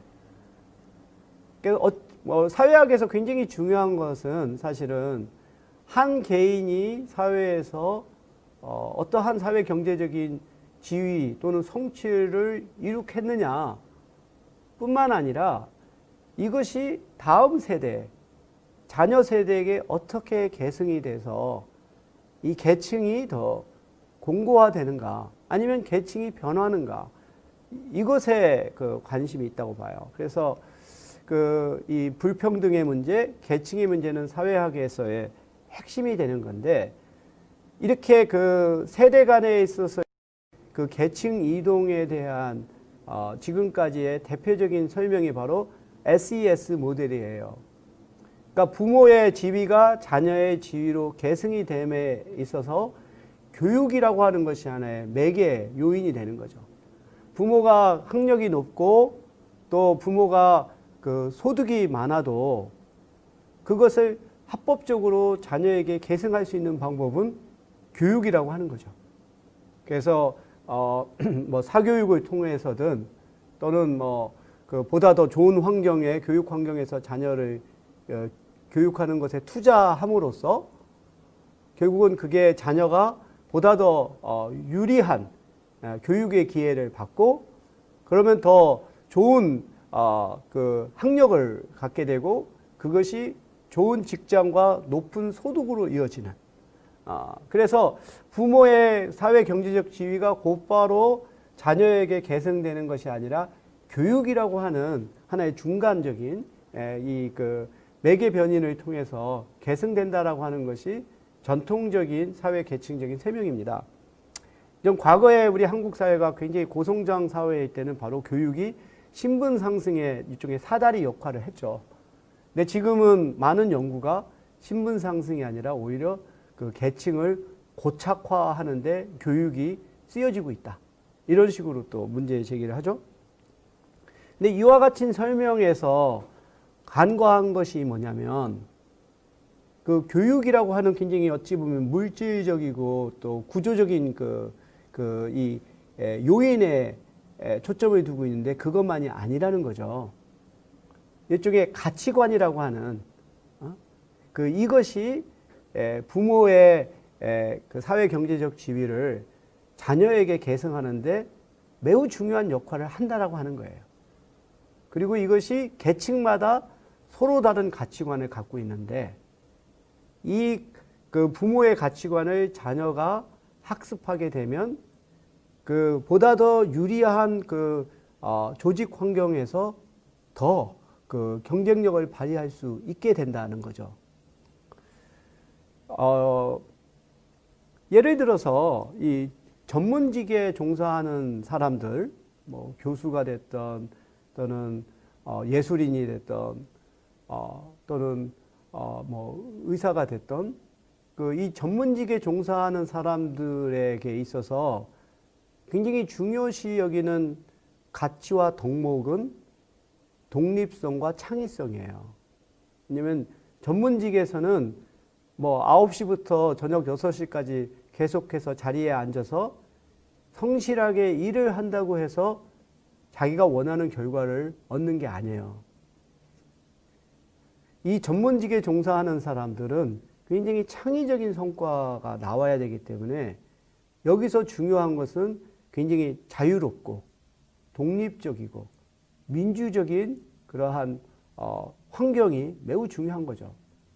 그래서 뭐 정말로 월요일부터 금요일까지 매일 같은 시간에 책상에 앉아서 일을 하는 것이 자기가 원하는 성과를 내는 게 아닌 거죠. 이런 사람들의 특징은 그 근무 시간이 굉장히 유연해요. 어떤 때는 밤늦게까지 일하면은 그 다음날 늦게 올 수도 있고 또 주말에도 일을 할 수도 있고 또 이게 이런 사람들은 또 직장과 가정의 구분도 애매하고 그렇죠. 그래서 결국은 자기가 원하는 것을 자유롭게 하느냐가 매우 중요합니다.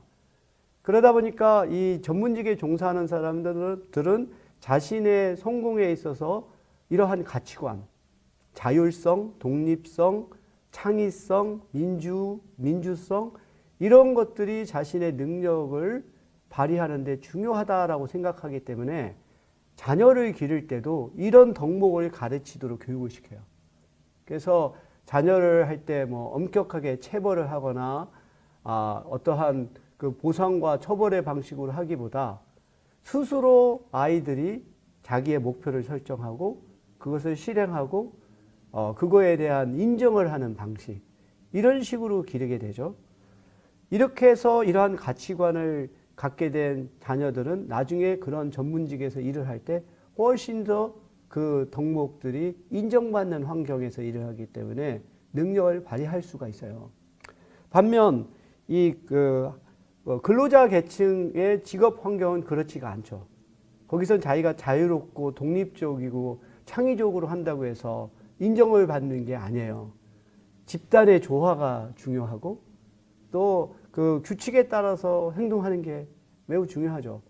그러다 보니까 시간을 잘 지키고 그 다음에 성실하고 상관의 명령에 순종하고 하는 이러한 동조, 순종, 외모 이런 부분들이 그 중요시 여겨지고 자녀를 기르더라도 그런 덕목을 가르치게 되고 그들은 또 그러한 것이 인정받는 환경에서 잘 활동할 수가 있는 거죠. 이렇게 저는 굉장히 이것은 중요한 포인트라고 봐요. 우리가 그 사회에 있어서 매우 중요한 문제가 사회 불평등이 심화되고 또 계층 간의 신분 이동이 차단되는 것이 이게 열린 사회에서 닫힌 사회로 넘어가는 이로 인해서 사회의 동력이 떨어지고 또 사회가 양극화되는 것이 정말로 중요한 문제라고 인식하고 그것을 해결하기 위해서 많은 노력을 하잖아요. 뭐 예를 들어서 공교육을 다시 회복을 한다든지 사회에 좀 불리한 계층들에게 교육 기회를 늘린다든지. 근데 여기서 간과하는 것은 이런 교육만이 그 중요한 메커니즘이 아니라 바로 가치관에 있어서도 굉장히 중요한 역할을 한다라고 하는 거죠. 따라서 여기서 우리가 중요한 것은 단지 교육 기회와 같은 물질적인 기회를 늘리는 것만이 아니라 이러한 좀 더 불리한 계층들이 학습하기 어려운 기회를 그들이 배울 수 있는 기회를 만드는 게 중요한 거죠. 그래서 뭔가 그러한 어떠한 그 클럽이 됐던 또는 어떠한 모임이 됐던 그런 리더십을 발휘하기 어려운 환경에서 성장한 청소년들이 정말로 자기 주도적으로 창의적으로 생각하고 행동하고 협력할 수 있는 그러한 그 기회를 마련하는 것들 이것이 굉장히 중요한 거죠. 바로 이제 사회심리학적 연구에서 이 사회 계층 간의 이동에 대한 매우 중요한 실마리를 제공하고 있다라고 볼 수 있습니다. 그래서 이렇게 성격과 사회 관점을 가진 그 학자들은 연구하는 방식이 좀 더 정량화되어야 된다고 생각해요. 그리고 이러한 연구가 경험적인 검증을 받아야 된다. 그래서 표준화되고 객관적인 척도와 정량적인 연구 방법을 선호합니다. 그래서 좀 더 과학적인 연구 방법을 사회심리학적인 연구에 도입해야 한다라고 하는 거죠. 그래서 실제로 이렇게 아까 말한 것처럼 계층별로 가치관, 자녀 양육 방식의 차이는 우리가 표준화된 척도를 개발하는 거죠. 자녀 양육의 방식을 우리가 질문하는 거죠. 이게 민주적이냐, 비민주적이냐, 또는 자기 주도적이냐, 또는 일종의 외부에 의한 것이냐, 이게 민주적이냐, 또 비민주적이냐, 폭력적이냐, 비폭력적이냐, 여러 가지 문항들로 우리가 자녀 양육 방식을 측정을 하고 또 계층 지위도 우리가 측정할 수 있잖아요. 뭐 직업 지위, 소득, 학력 이런 걸 통해서 그 사람의 계층을 측정할 수 있죠. 그러면 계층에 따라 자녀 양육 방식의 차이가 어떻게 나타나는지를 볼 수 있죠. 이런 방식을 통해서 우리는 계층과 가치관 간의 관계를 연구할 수가 있습니다. 또 한 가지 우리가 성격과 사회 관점의 예로서 아내의 취업이 남편과 아내의 정신 건강에 미치는 영향, 이 연구가 있어요. 뭐 지금까지 전통적으로 남자는 그 가장으로서 그 브레드 위너로서 생계를 책임지고 아내는 자녀 양육과 가사를 하는 것으로 여겨왔지만 여성들이 이제 사회 참여가 늘어나면서 이러한 커리어 워먼들도 늘어나고 있잖아요. 이런 경우에 아내가 취업을 했을 때 그게 아내와 남편에게 어떠한 영향을 미치는가를 이 로널드 캐슬러와 제임스 맥레이라고 하는 학자가 연구했어요. 연구를 했더니 이것도 우리가 표준화되고 정량화된 연구 방법을 통해서 측정을 했죠. 정신건강이라고 하는 것도 여러 가지 척도를 가지고 조사하죠. 뭐 우울감 척도가 한 가지 예가 되겠죠. 뭐 얼마만큼 평상시에 자기가 우울하다고 여기는지, 또는 정상적인 사회 활동을 하기 어려웠던 적이 있었는지 뭐 등등 우리가 그런 여러 가지 개발된 척도를 통해서 그 사람들의 정신 건강을 측정할 수 있어요. 이것을 이제 취업했느냐 안 했느냐, 남편이냐 아니냐로 구분을 해서 우리가 정신 건강의 차이를 비교할 수가 있죠. 그리고 그 차이가 통계적으로 유의미한지를 우리가 검증할 수 있어요. 연구 결과를 보면 그 취업한 아내가 미취업한 아내보다 정신 건강이 좋은 것으로 나와요. 그리고 취업한 아내를 가진 남편은 미취업한 아내를 가진 남편보다 정신 건강이 좋지 않아요. 그러니까 다시 그렇게 보면은 취업이라고 하는 것은 남성보다 여성에게 더 좋은 거예요. 그런데 이 취업한 아내의 수입이 좋으면 남편의 정신 건강이 그렇게 특별히 나쁘지는 않아요. 근데 이 취업한 아내의 수입이 낮은 경우에는 가장 그 스트레스가 높다는 거죠. 그러니까 아내가 취업을 하지만 대신 소득이 높으면 그걸 뭔가 보상을 하는 거죠. 뭐 예를 들어서 파출부를 고용하든 또는 정기적으로 해외여행을 가든 외식을 하든 간에 뭔가 취업을 통해서 뭐 부족해진 그 가사 노동 시간이든 또는 남편과의 그 시간이든 이것을 더 늘어난 소득으로 보상할 수 있지만 일을 하고도 소득은 변변치 않을 경우는 더욱더 남편이 느끼는 스트레스는 커질 수 있다라고 하는 걸 이제 검증을 한 거죠. 그러면 왜 취업한 아내는 취업하지 않은 아내보다 더 건강할까? 여기에 대해서 사회심리학은 굉장히 유용한 개념을 제안합니다. 그걸 뭐라고 부르냐면은 그 복합적 자기라고 불러요. 멀티플 셀브스라고 하는 거죠. 멀티플 셀브스. 그러니까 우리 인간은 자기의 정체성이 하나가 아닌 여러 개를 갖고 있어요. 우선 남성이냐 여성이냐라고 하는 또 성 정체성이 있죠. 두 번째로는 커리어 워먼이냐 아니면은 그냥 그 전업주부냐라고 하는 또 지위가 있죠. 근데 사람은 하나만의 자기가 아니라 여러 개의 자기를 가질 경우 훨씬 더 건강합니다. 그리고 더 행복해요. 이건 마치 어떻게 생각해 보면 스페어 타이어가 여러 개가 있는 것과 같은 거예요. 근데 자기의 정체성이 전업주부라고 하는 거에만 이렇게 그 한정되어 있으면 그 여성의 만족감은 남편 또는 자식밖에 없어요. 근데 그 관계가 안 좋으면 불행해지는 거죠. 근데 취업한 아내는 그 아내 또는 엄마라고 하는 자기 말고 커리어 워먼이라고 하는 또 하나의 자기를 갖고 있어서 그걸 통해서 자기가 만족을 누리고 성취감을 가질 수가 있어요. 그래서 우리가 이런 복합적 자기를 갖는 게 매우 중요합니다. 그러니까 자신의 생활 세계가 어느 하나에 한정되지 않는, 마치 우리가 이 계란을 하나의 광주리에 담는 게 아니라 포트폴리오가 여러 개가 있어서 여러 개 분산해 놓으면 어느 하나가 결함이 있거나 기능을 하지 않으면 다른 것을 통해서 우리가 기능할 수 있어요. 저는 이러한 예가 여가라고 생각돼요. 여가. 왜 여가가 우리 사람들에게 중요한가? 그 여가도 바로 멀티플 셀브 중에 하나죠. 우리는 일이라고 하는 하나의 굉장히 생업이 있잖아요. 근데 일을 얼마만큼 정말로 만족하고 성취감의 근원으로 생각하는 사람이 얼마나 많을까. 뭐 목구멍이 포도청이라고 해서 어쩔 수 없이 하는 일을 일이라고 보죠. 그래서 영어의 그 하나의 속어, 슬랭 중에 job이라고 하는 말이 있어요. job. 그래서 he's a job 하면 그는 일이야 이런 거죠. 그러니까 하기 싫은 일을 하는 거, 정말로 밥맛 떨어지는 사람을 일이라고 하는 것에 이렇게 붙여서 한다는 얘기는 일은 정말 억지로 해야 되는 것을 의미하는 것이 경우가 많죠. 반면 여가라고 하는 것은 해도 되고 안 해도 되는 게 여가예요.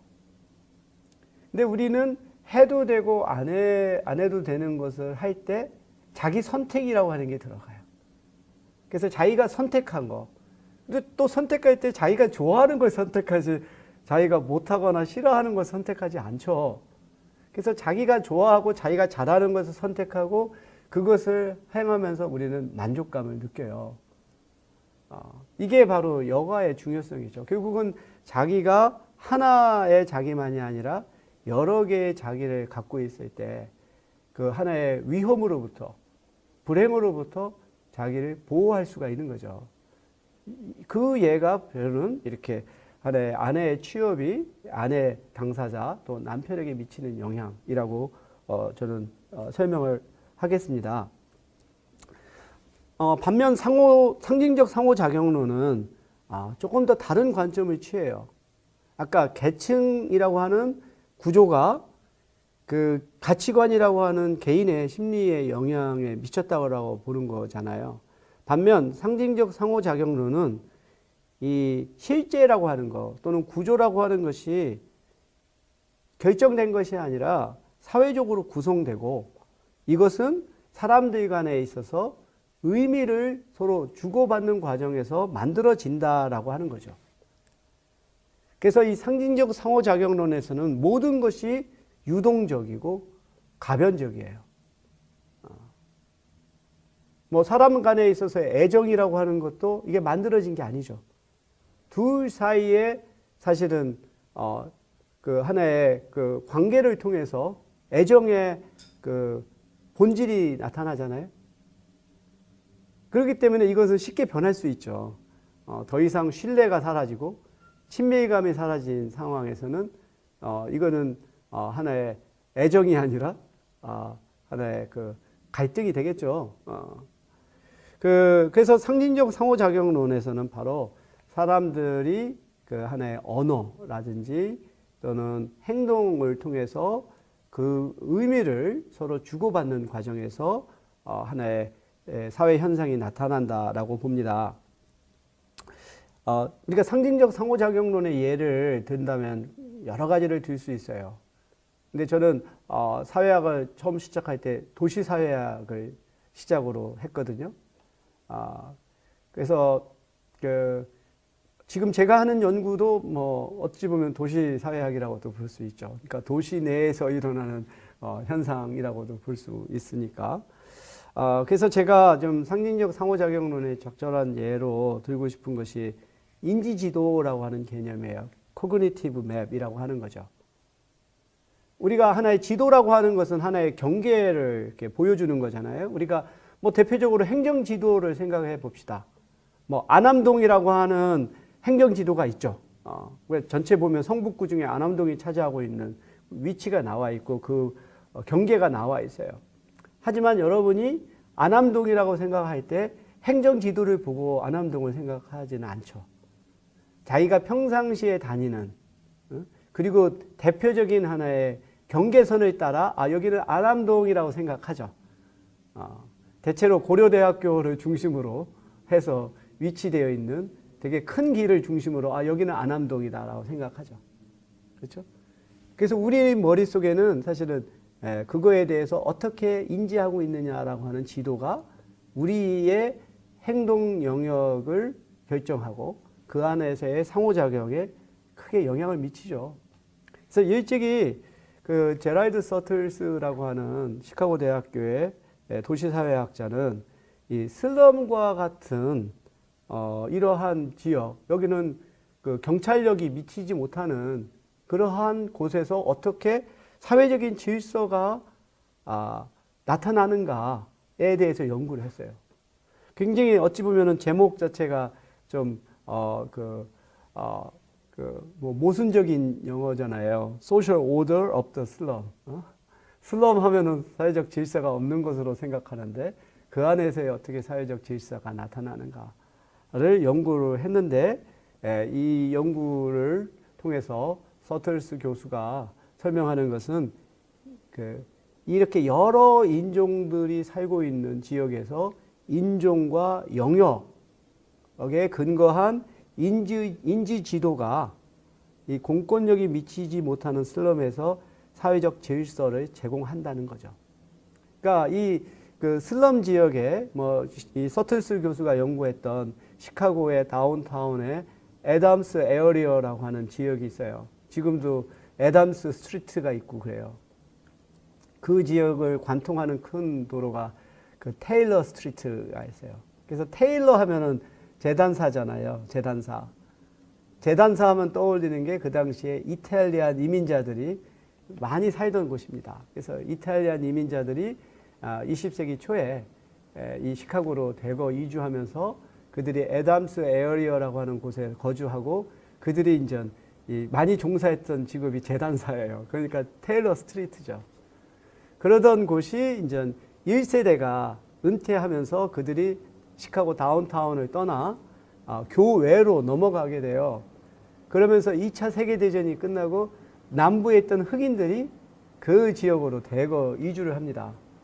그리고 또 푸에르토리코인들이 또 그 지역으로 들어오고 또 이제 그 2차 세계대전 이후 또 1960년대에 넘어서부터는 멕시코인들 같은 라티노들이 또 시카고로 들어오죠. 그러니까 시카고는 미국에서도 대표적인 이런 다인종 하나의 도시잖아요. 그러니까 여러 인종들이 애담스 에어리어라고 하는 지역에서 살게 되는데 그 곳에서의 사회적 질서는 인종과 테리토리에 근거해서 암묵적으로 사회적 질서가 형성이 돼요. 이게 어느 지역이 누구네 지역이라고 하는 테리토리가 있죠. 이 지역은 흑인 지역, 이 지역은 라티노 지역, 이 지역은 푸에르토리코 지역. 그들이 주로 이렇게 밀집해서 사는 지역이 하나의 테리토리를 형성을 해서 그 곳은 함부로 들어가면 안 되는 거죠. 그래서 이쪽에 영어 표현으로 한다면 그 범죄라고 하는 것은 wrong time, wrong place에서 일어나는 거죠. 잘못된 시간과 잘못된 장소에 들어갔을 때 범죄가 일어나는 거예요. 그래서 낮 시간에 공터에서는 그런 것이 안 일어나지만 밤 시간에 자기가 속해 있는 않는 지역에 들어갔을 때 그 하나의 범죄의 피해자가 될 수 있는 거죠. 바로 이렇게 사람마다 머릿속에는 인지지도가 있는 거예요. 이것은 어느 지역이다. 어느 테리토리다. 이것을 서로 간에 지키게 되면 마찰이 줄어들게 되는 거죠. 요게 바로 이제 하나의 사람들 간의 그 경계라고 하는 의미를 공유하고 그것을 서로 교환하니까 이런 질서가 가능한 거죠.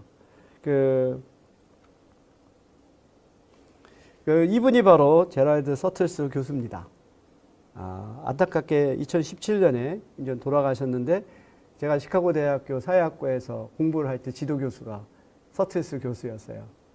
그래서 1987년, 제가 85년도에 대학원에 입학을 했는데 87년에 도시사회학 수업을 들으면서 하루 온종일 우리가 버스 투어를 하면서 시카고의 흑인 지역, 또 멕시코 지역, 또 다운타운 지역을 현지 조사를 했어요. 그래서 마치고 사회학과가 있는 사회과학 리서치 빌딩 앞에서 사진을 찍었는데 이 87년이면 제가 나이가 우리 나이로 한 27살 정도 그 정도였는데 굉장히 애띤 얼굴이죠.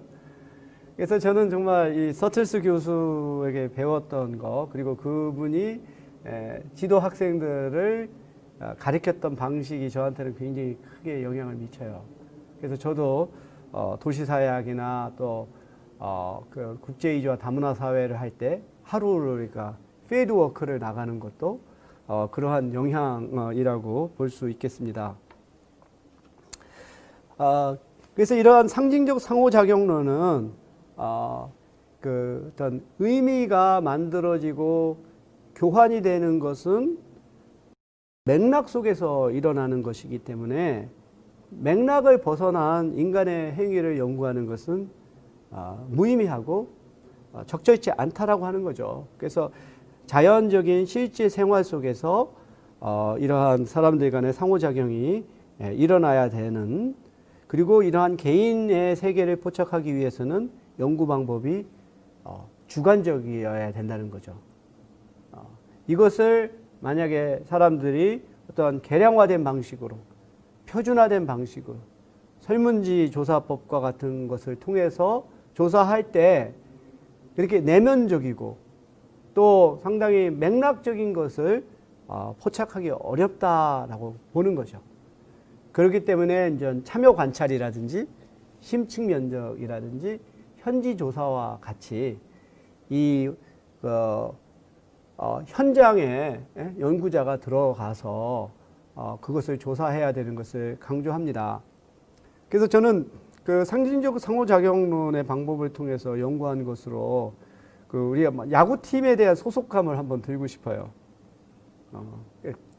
야구팀이 됐던 또는 고대 연대와 같이 자기가 졸업한 학교에 대한 애착심, 소속감 이런 것들이 형성되는 것을 보면 정말로 사회적으로 구성된다는 것을 느낄 수가 있어요.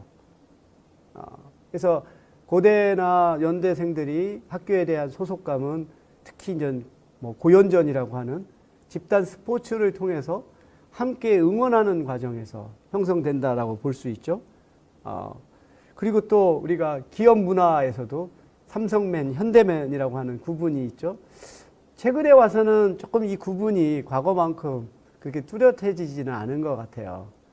되게 현대는 뭐 자동차, 건설과 같이 좀 이렇게 크고 좀 무거운 그런 거였다면 삼성은 반도체 또는 뭐 패션과 같이 좀 이렇게 가볍고 그런 것이었다고 하지만 지금은 이게 뭐 상당히 이제 그 섞여 있는 상황이라 좀 그렇기는 하지만 여전히 삼성의 기업 문화에서 나타나는 직원들의 경우는 상당히 어찌 보면은 스마트하고 합리적이고 예의 바르고 말끔한 그런 거라면 현대는 뭔가 좀 남성적이고 좀 거칠고 이렇게 좀 더 그 뭐라고 말할까 이렇게 좀 더 그 진취적인 성향 이러한 것들에 대한 뭐 우리가 또 인식이 있죠.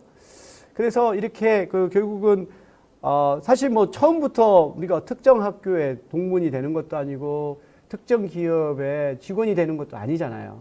하지만 그러한 조직에 들어가서 상호작용을 통해서 그들의 소속감이 형성되는 것이죠. 저는 이러한 예를 생각했던 것이 저희 그 개인적인 경험이었는데, 제가 시카고에서 공부할 때, 학생으로 공부할 때, 시카고 불스라고 하는 그 농구팀이 있었어요. 마이클 조던과 같은, 뭐, 스카티 피펀, 뭐, 등등. 아주, 그 당시에 1990년대 불스의 전성 시기였거든요. 그러니까 자연스럽게 시카고 불스의 팬이 되고 경기를 보고 그렇게 됐죠. 또 한 가지 시카고에서는 그 시카고 베어스라고 하는 미식 축구 팀이 있었어요. 또 그때 또 전성기였어요. 아주. 그러니까 특히 이게 그 미국에서 미식 축구가 그 슈퍼볼 같은 게 뭐 12월 달 뭐 그때 있어요. 또 1월 한겨울에 그걸 합니다. 그냥 처음에 미식 축구라고 하는 것이 경기의 룰을 모르면 이해가 안 가요. 왜 가다가 막 서로 뒤엉켜서 중단되고 또 가고 그러다가 뻥 차고 뭐 이렇게 룰을 모르면 그걸 즐길 수가 없는데 이제 그걸 이제 배우게 되죠. 먼저 왔던 사람들한테 그 룰을 배우게 되고 응원을 하고 같이 맥주를 먹으면서 막 기뻐하고 슬퍼하고 하는 과정을 거치면서 자연스럽게 자기가 사는 동네에 그 운동팀에 대한 애착을 갖게 되는 거죠. 그러다가 제가 그 산타바바라라고 하는 그 캘리포니아에 있는 도시로 옮겨가고 거기서 이제 미국 대학에서 가르치게 되는데 거기는 조그만한 동네라 무슨 운동팀이 없고 제일 가까운 게 로스앤젤레스죠. 뭐 LA 레이커스, LA 레인저스, 뭐 유현진이 뛰었던 LA 다저스다. LA 다저스. 그렇지만 거리가 머니까 멀기도 하고 같이 응원하는 게 없으니까 거기서 살면서도 전혀 어떠한 소위 말해서 로컬 팀에 대한 애착이 없는 걸 보면서 이런 거구나. 우리가 어느 한 특정한 팀에 대한 소속감이라고 하는 것이 바로 사람들 간의 상호작용을 통해서 형성되는 것이구나 하는 생각을 갖게 되었어요. 바로 이런 것들이 이제 상호작용론의 구체적인 예가 될 수 있다라고 보는데, 그래서 뭐 우리가 앞서서 설명했던 부분이지만 이 심리학적 사회 심리학이 개인에 대한 직접적인 사회적인 자극을 연구하고 대표적인 연구 주제로 태도 형성이나 변화, 인종 편견, 공격, 공조 이런 것이라고 하면, 그리고 또 이것을 연구하는 심리학적인 사회 심리학의 방법은 좀 더 이 그 복잡한 그 조건들을 단순화시켜서 일종의 하나의 실험의 효과가 그 개인에게 어떻게 영향을 미치는가를 통제된 하나의 환경에서 조사하려고 하는 성향을 갖죠. 그래서 심리학적인 연구 방법은 실험법이 많습니다. 어느 한 실험실에서 개인에게 어떤 자극을 주고 그것에 대해서 어떻게 반응하느냐를 이제 보는 것이죠. 대표적으로 이제 사용하는 방법 중에 어휘 차이법이라고 하는 게 있어요. 그래서 우리가 특정한 집단에 대해서 사람들은 고정관념이 있습니다. 그래서 어떤 특정한 집단에 속해 있는 사람들은 천성적으로 게으르다든지 폭력적이라든지 뭐 어떤 교육 같은 거에 관심이 없다든지 하는 스테레오타입이 있죠. 그 반대로 어떤 다른 집단은 굉장히 좀 더 긍정적인 또 스테레오타입들이 있죠. 뭐 대표적으로 동양인들은 뭐 성실하고 또 성취지향적이고 순종적이고 이런 스테레오타입들이 있죠. 이럴 경우에 우리가 어떠한 집단에 대해서 갖고 있는 편견이나 고정관념이 어떤 것인가를 측정을 할 때 우리가 설문지법에서는 물어볼 수가 있어요. 어느 특정 집단에 대해서 자기가 어떻게 생각하는지를 질문을 하고 거기에 대해서 동의하는 정도를 우리가 측정하는 방법이 있죠. 근데 이런 경우의 문제점은 우리가 사회적 선망 효과라고 하는 게 있어요. Social Desirability Bias라고 부르죠. 왜냐하면 그러한 질문을 받는 사람은 이 질문에 대해서 성실하게 답해야 되는 응답자로서의 역할도 있지만 사회적으로 바람직하게 보이고 싶은 하나의 시민적인 욕구도 있죠. 그런데 편견을 드러내는 것은 사회적으로 바람직한 것이 아니다 보니까 실제와 다르게 좀 오히려 더 긍정적으로 응답할 가능성이 큽니다. 내년 실험 방법에서는 그러한 것이 개입할 여지를 차단하는 거죠. 그래서 다음에 우리가 수업을 할 때 또 소개하겠지만 어떤 특정 집단과 관련된 형용사들을 제시하고 그것에 대해서 자기가 선택하는 반응 시간을 측정하는 게 있어요. 그래서 특정 집단과 아주 긴밀하게 빈번하게 관련된 형용사에 대해서는 반응하는 시간이 굉장히 짧아요.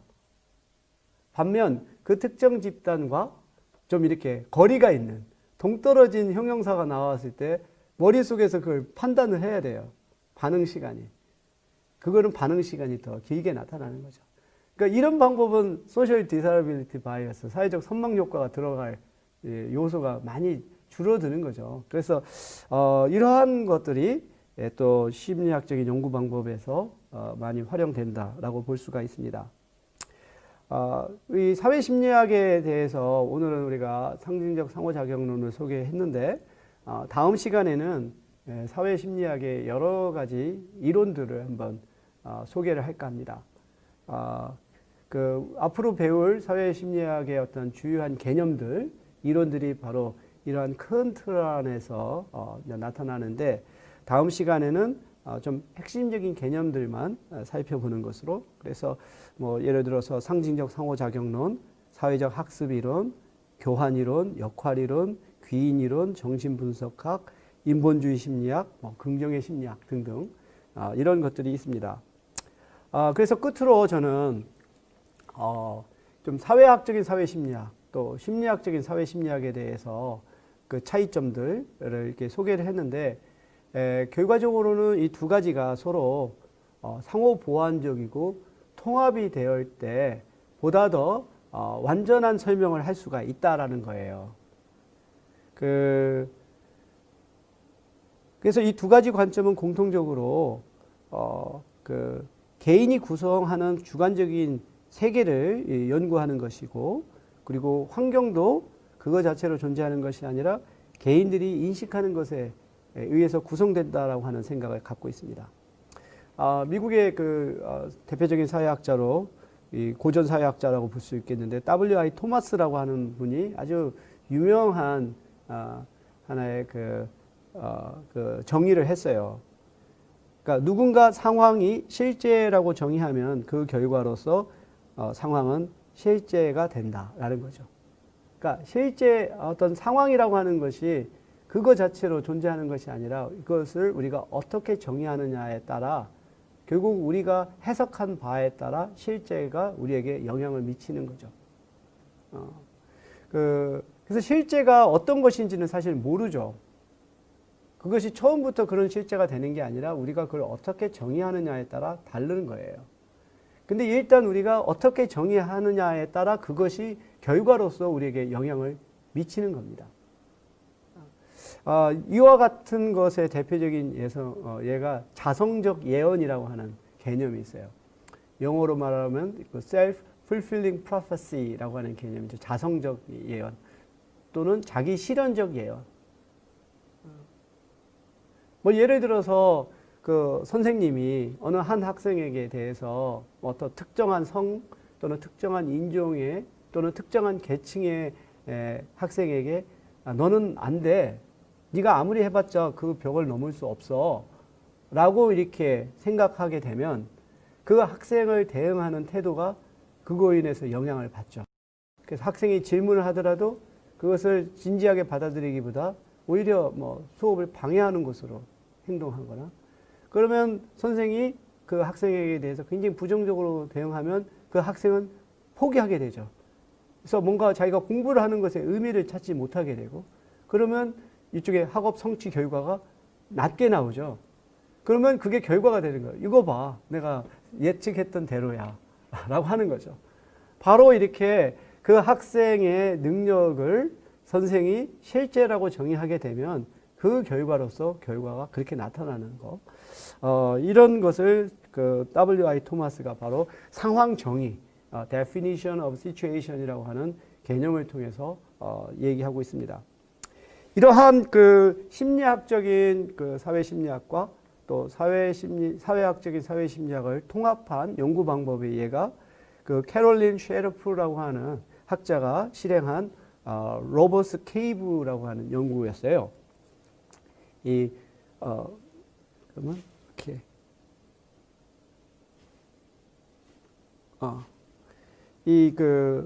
이 로버스 케이브는 그 미국에서 한 11살짜리 이 소년들을 이렇게 대상으로 해서 했던 하나의 여름 캠프와 같죠. 마치 이제 스카우트 클럽처럼 어느 좀 집에서 떨어진 그러한 산간에서 이 캠프가 이루어졌는데, 이제 연구를 이제 그 셰리프 교수가 이제 실행을 해요. 그래서 이 소년들을 무작위로 2개의 그룹으로 나눕니다. 그리고 한 그룹에게는 그 방울뱀, 레틀러스라고 하는 이름을 붙여주고, 또 다른 그 그룹에게는 이글스, 독수리라고 하는 그 이름을 붙여주고, 각각의 또 집단을 상징하는 깃발도 만들고, 그 안에서의 또 어떤 위계도 만들고 그래요.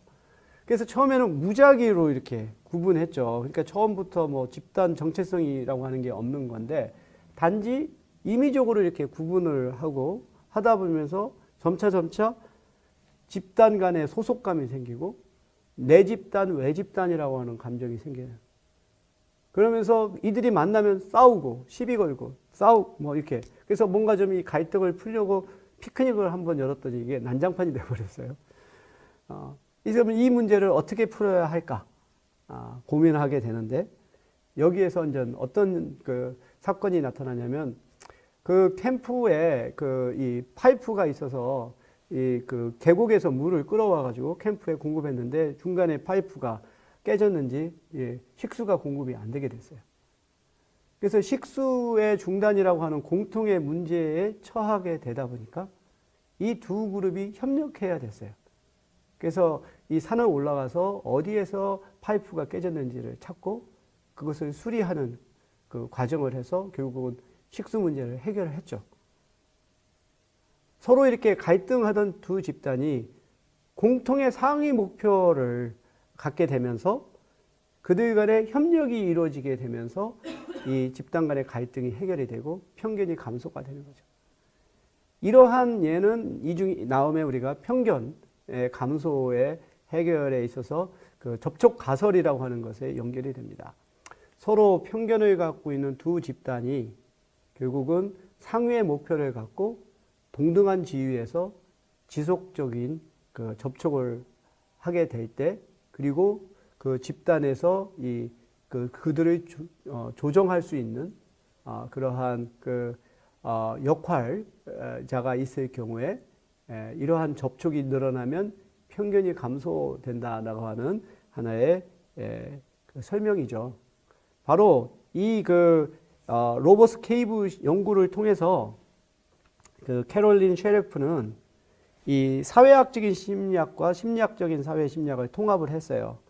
그래서 참여 관찰과 심층 면접을 통해서 두 집단 간에 있어서의 어떤 관계를 조사하고 또 표준화된 설문지를 통해서 사전에 각각의 집단이 내 집단과 외 집단에 갖고 있었던 태도, 그리고 이후의 어떤 변화, 이런 것들을 조사하는, 그래서 이렇게 정량적인 연구 방법과 정성적인 연구 방법을 함께 결합한 이런 통합적인 연구 방법을 사용을 했죠. 저도 이번 학기에 서대문구에 외국인 주민 그리고 다문화 가족의 실태 조사를 하고 있는데, 우리도 이 연구를 함에 있어서 어떤 설문조사도 있지만 또 심층 면접, 참여 관찰, 또 포커스 그룹 미팅과 같은 방법들을 우리가 결합을 한 통합적인 연구 방법을 사용합니다. 그래서 사회심리학이 서로 관점이 다르다 할지라도 결과적으로는 그들이 서로 상호 보완적이고 통합적이고, 연구 방법도 서로 다른 연구 방법을 적절하게 통합할 때 훨씬 더 종합적이고 설득력 있는 설명을 할 수 있다라고 우리가 말을 할 수 있겠습니다. 네, 오늘 강의는 이것으로 마치겠습니다.